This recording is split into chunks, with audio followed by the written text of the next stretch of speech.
Le trône du roi Béanzin, de retour au Bénin ce mercredi, il fait partie des 26 œuvres béninoises emportées à l'époque lors de la colonisation française. Après des années de procédure, ce trésor a fait le trajet Paris-Cotonou. Il est attendu au palais présidentiel.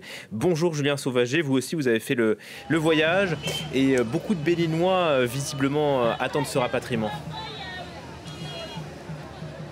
Oui, tout le long de la route en fait entre l'aéroport et la présidence, que vous pouvez peut-être apercevoir un tout petit peu sur ma gauche. Énormément de monde, beaucoup de Béninois qui viennent d'un peu partout. Alors vous le voyez, il fait très chaud évidemment ici. Alors ils se sont mis à l'ombre des arbres en attendant de voir passer ce convoi.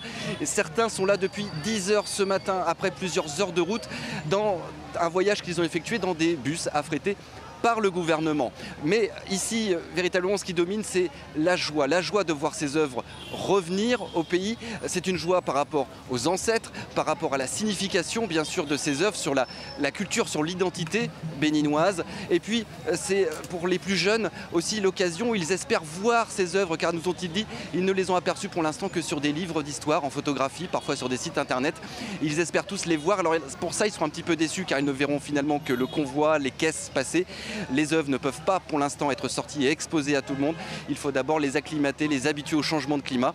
Mais d'ici 2 à 3 mois, ils pourront les voir. Mais ce n'est pas finalement le plus important pour eux. Finalement, ce qui compte ici, c'est véritablement le symbole de ce retour de ces œuvres. Ils remercient d'ailleurs beaucoup leur président, mais aussi la France d'avoir fait ce geste qui permet aux Béninois d'être tous ensemble dans la célébration de leurs ancêtres, de leur histoire. Julien Sauvager, envoyé spécial France 24 à Cotonou.